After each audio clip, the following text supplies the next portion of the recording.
Yo, what is up, guys? We are back. I just want to shout out everybody for that last video that we made. You guys kind of blew that shit up. That's awesome, man. What we did was we put a bunch of like shorter clips together. Same thing I'm doing in this video. A bunch of shorter clips that I found, and we just kind of broke them down a little bit each one, and they were very interesting clips. So it's risky doing it this way because some of these could age restrict my channel or get my channel with a strike or something. But the way I see it is a lot of this information is really important, and I want people to see it, frankly. So we'll jump into it real quick. My name is Saxon. I go by Vegas here in Ukraine. I joined the International Legion for the Defense of Ukraine in January of 2023. I'm still here. I'm no longer in the Legion. I'm now with Azov, specifically with Azov's International Battalion. I've been with the International Battalion for some time now. We just finished up a deployment that went very well, statistically and objectively and subjectively. Obviously, I'm biased, right? But really proud of the boys, and I say that I'm proud because a large percentage of the guys in the International Battalion came from this channel. It's so cool, man. You guys started as subscribers here, and were considering going to the Legion or coming to Ukraine to join a different unit, ended up coming here to Azov, and you're literally fighting and killing Russians on the front line. That is so badass. So very cool. If you're interested, click the link down below. It's the application. You got to speak English. You can't have an extensive criminal background. Make sure you have Signal, WhatsApp, or Telegram downloaded so the recruiters can get in touch with you. And once you fill out that application, they'll contact you really, really fast. So we can jump into this. Interesting. We got Trump's meeting with Putin in Alaska coming up at the end of the week, I believe. That should be interesting. I also find it interesting that the president of the country that's being invaded is not invited to that meeting. Zelensky won't be there, at least as of now. So that's interesting. But a lot of these are going to end up being shorts, guys, because it's some of the best ones I could find. But let's watch them. See if I can make it bigger. A little bit better.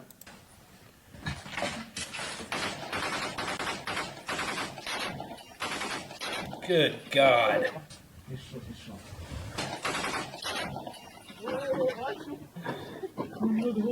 Я це засняв. So a couple things, I did see this one, and I've seen it before, but it's just insane, so I wanted to watch it again. A couple things I noticed here. It says Ukrainian soldier narrowly avoids flying bullets.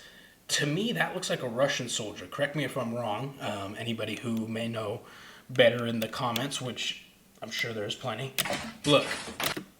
So he's got his AK. I can't tell exactly what kind of AK that is, but he's got the VOG, the underbarrel grenade launcher, which you see often with the Russians. Not too often in the Ukrainian side, but they definitely have them in the Ukrainian side as well. Also, this helmet with the goggles, with the goggle cover on it, is a very Russian, like paratrooper standard issue look. His camos are darker green, which looks Russian to me.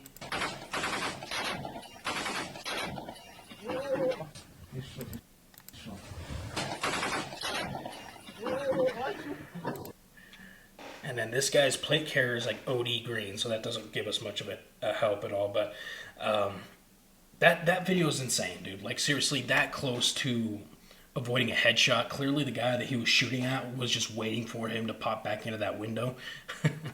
This was probably Bakhmut or something where the urban fighting was just awful. Let's watch this next one. This is from United 24. We like those guys. They're big supporters of Azov and Ukraine.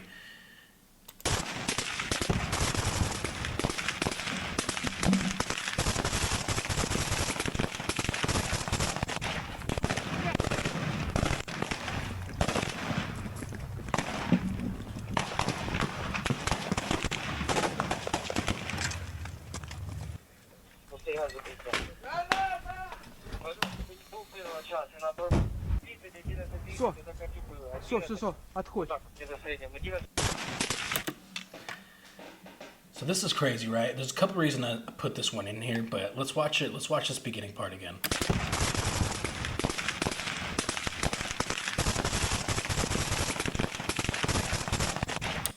So it looks kind of random at first, the way you're looking, or the way it looks at the beginning, like sporadic fire. These guys are just spraying, but this is how a lot of the actual assaults are done in Ukraine, especially in like smaller village areas. They will drop them off with armored personnel carriers if the armored vehicles can get that close to the assault location. Nowadays, drones pretty much negate any vehicles being anywhere about 15 kilometers on either side of the front, or on either side of the zero. 15 kilometers on the Russian side, Ukrainian side, typically you gotta walk. That's all hiking area. But they'll drop them off here, at least earlier on in the conflict, and then they will just pop shots at these windows, try to keep the Russians' heads down, and then they'll advance on the position and just start grenading the shit out of these houses.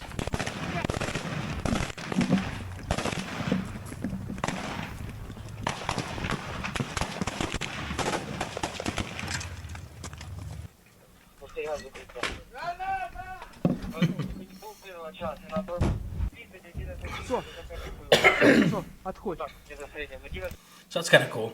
I thought that was interesting to put in there because that's pretty much standard operating procedure for assault on a village. Here's another assault. If I remember correctly, this was 3AB.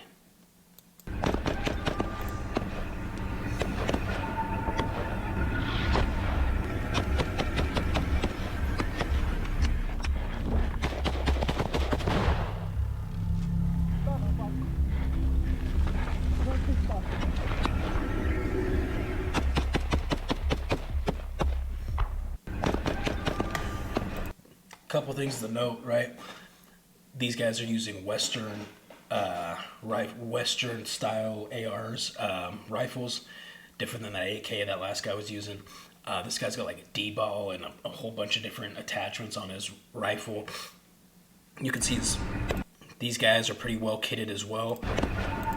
This guy's got, it looks like a crank, like an AK-74U, right, with a decent optic on top of it right here. Nice ear pro helmet. So anyways, my point is these guys are maybe a better supplied, more high speed, if you will, unit, but they're doing a very similar procedure. They just jumped out of the armor, whatever their armored transport was, typically a Spartan M113, or an MRAP or a Bulldog, something of that nature, right? They drop them off and they move, and they're laying down suppressive fire while they are able to get into the Posadka, that tree line there, and then establish a foothold in the enemy trench line. So very similar to the other one, as far as just putting shots down range, trying to keep the enemy's head down, and then moving into a position.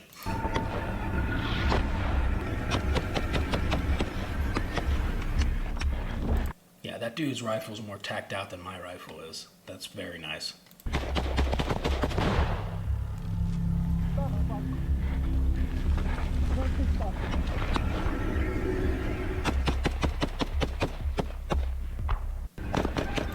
Yeah, that's an interesting video. Oh yeah, here, look. Here's their transport. It's got the cage on it, which is standard issue for any vehicle now. Some kind of a cage, whether it be chicken wire, chain link fencing. This one looks pretty nice. It looks like some kind of metal grate system, and this does look like a Spartan M113 armored personnel carrier, which I've been in a few of those. They are small, they're cramped. The ideal infill vehicle was always the MRAPs, dude. Western made MRAPs are very nice. They're armored. They're more spacious. They're faster. We took a couple FPV hits while we were infilling with the MRAP, and we're completely fine. That's not always the case, but okay. What was this one? Oh yeah, I didn't watch this full one. Let's see.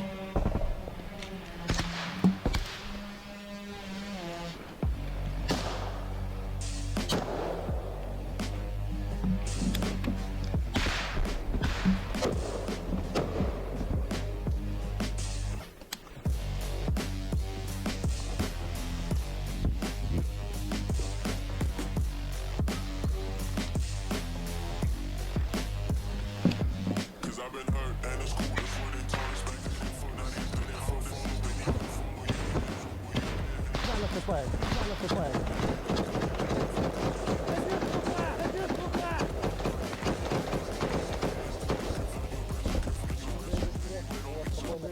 мне спасибо.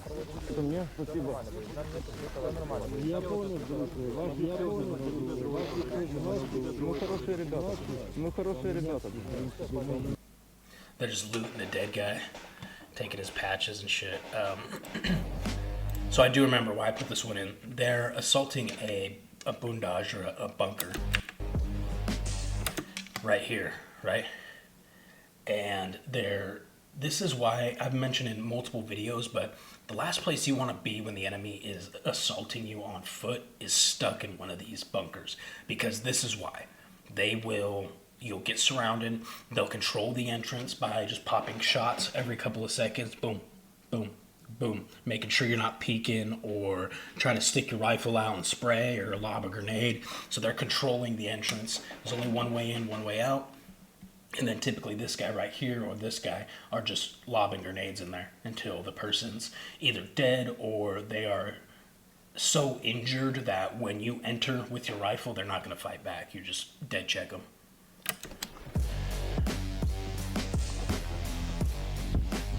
Another nice rifle setup. EOTechs are expensive right here, and this looks like a Holosun type magnifier because the Holosuns bend out like that. I noticed I have one as well. It's different than this one, but similar design.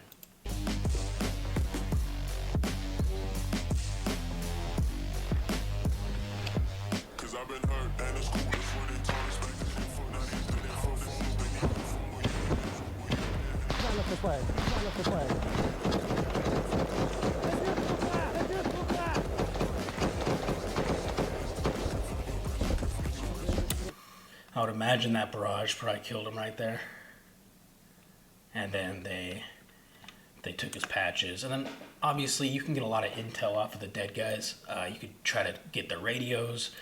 You can find maps. You can find their IDs, their military passports, which tell you what military unit they're in. Maybe GoPros that you can watch the footage and see how many people that they infilled with.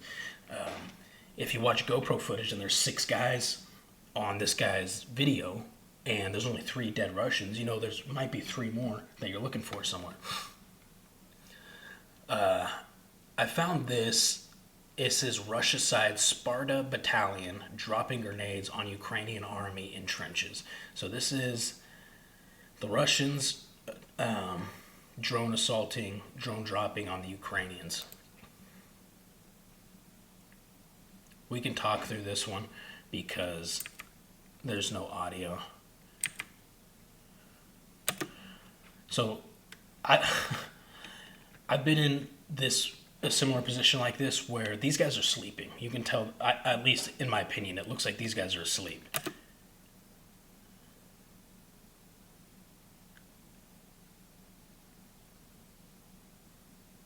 There's very little movement, especially on that first guy. That's a great example of how a grenade dropped in a trench can clear it out pretty effectively, right? The way it explodes and you've got shrapnel coming down both sides of the corridor. Sorry, I'm pointing at the wrong screen. Like this. That's pretty cool to see. Oh, shit.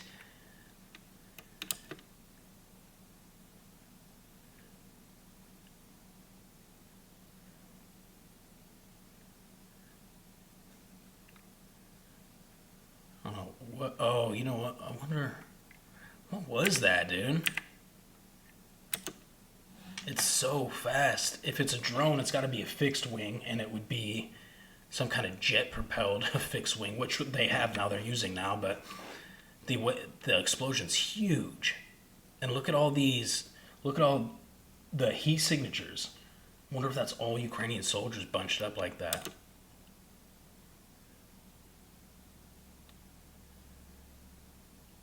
Damn, that's gnarly.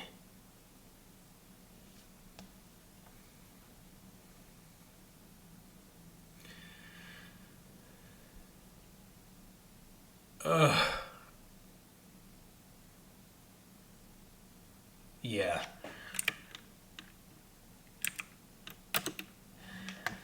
This is why you typically don't try to bunch up, right? Because this, which could have been just this one guy as a casualty, probably became 3 casualties right here.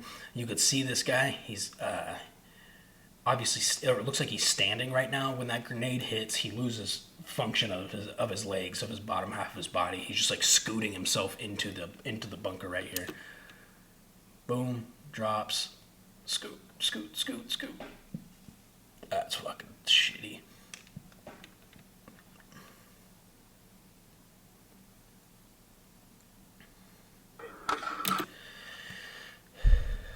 I don't like watching those, man, because those are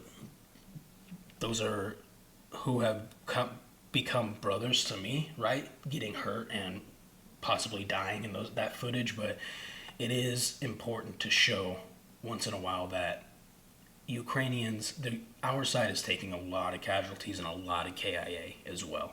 We primarily review videos where the Ukrainians are getting the upper hand on the Russians, but I'm willing to say there's an equal amount of instances or situations that it's flipped. And instead it's the Russians assaulting the Ukrainian position and wiping it out or something like that, right? So we just, and it does seem, at least to me as well, there's a lot more of the Ukrainian side of the conflict published online as well. So Russian footage of tank attack. Oh yeah, that's right, this dude.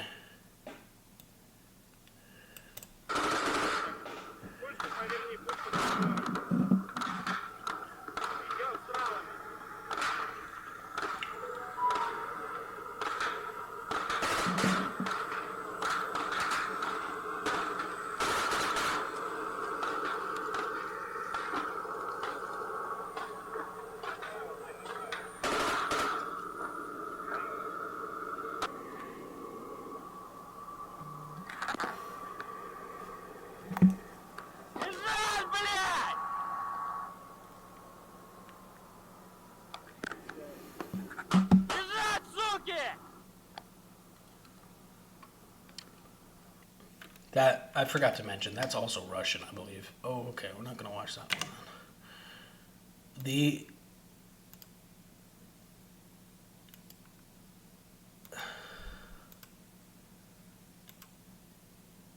Let's watch this one. Сдаешь? Крой! Постой! Стой! Есть! Давай гранату! На, бросай туда гранату! Не надо, он... Ворушится! 200? Підер. Мінус 1. Давай, вперед! Тихо, де крики? Саш. Бліндажі крики!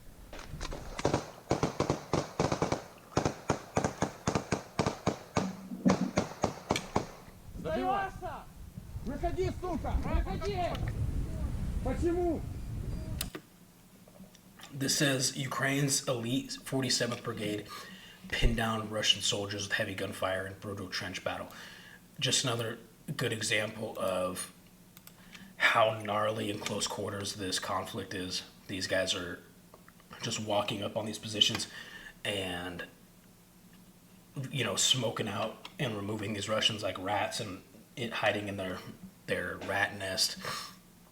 I wonder here at the beginning, you see this guy that has his monocular night vision on his helmet, and it looks bright outside. So I'm wondering if they infilled at like those twilight hours, that thermal crossover time, dawn. Yeah, it's like dawn and dusk is thermal crossover. So it's still dark out, but the sun's starting to come up. I'm wondering if they infilled around that time. That's why he's got this on his helmet. And they've been working for probably a couple hours now. The sun's well up. He doesn't need his monocular anymore, his night vision. Cool video though. Oh yeah, dude, this was just crazy. I have no experience, fighting in an armored personnel carrier, but this shit was nuts.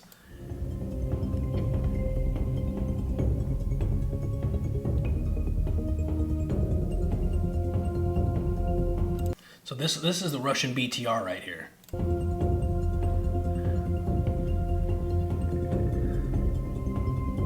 That's the Ukrainian Bradley right there.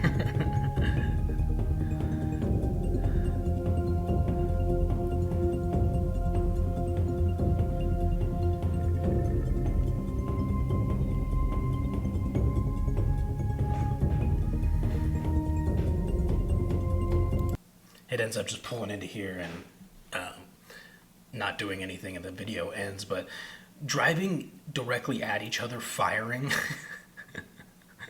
is one of the craziest things ever, dude. This is nuts.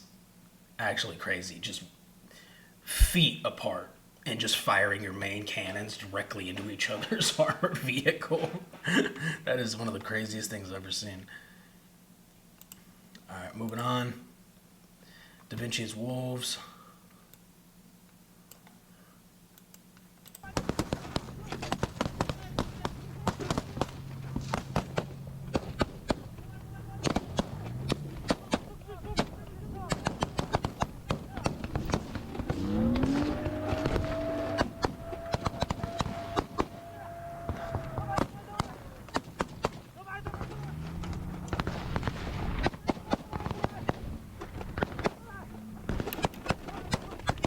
Dude, if you were like just looking right here at this video and you made it black and white and you told me this was from World War II, I'd be like, yeah, I would completely believe that.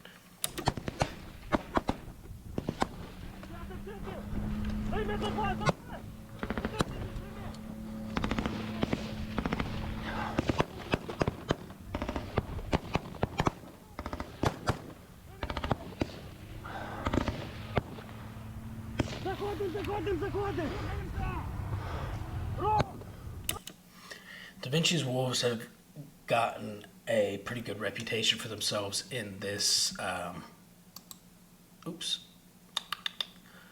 in this conflict, just because of they were very effective in multiple battles. You could see they had the Azov insignia on their chevron. I believe they're part of 3rd Assault Brigade now, Da Vinci's Wolves in 3rd Assault Brigade, which 3rd Assault Brigade was also part of Azov at one point as well. That's not anything. Oh no, this was something I wanted to see. Show you guys. There's a new deadly weapon in the Ukraine war, and it's proving highly effective. It's called a fiber optic drone. It's not wireless, but connects by a long cable to its pilot, stretching many miles. Unlike wireless drones, these wired versions are immune to electronic. I wanted to show this because it was primarily, there were primarily fiber optic drones in the AO that we were deployed in, and it's a whole different ball game. Your EW packs, these crazy space guns that were hard to get your hands on anyways, are no longer effective like it's showing here. Your EW, your electronic warfare packs that you wear on your back don't work. The EW on your vehicles don't work. Interference, which takes out a large portion of the drones in Ukraine. This means that wired drones are almost impossible to defend against. You can see how Ukrainian troops fired multiple shots at this incoming Russian drone without success. A wired connection means pilots are also working with much higher video quality, which lets them perform more complicated maneuvers, as this Ukrainian footage shows. There are a few drawbacks. Wired drones have a short range of 10 to 15 kilometers compared with wireless ones.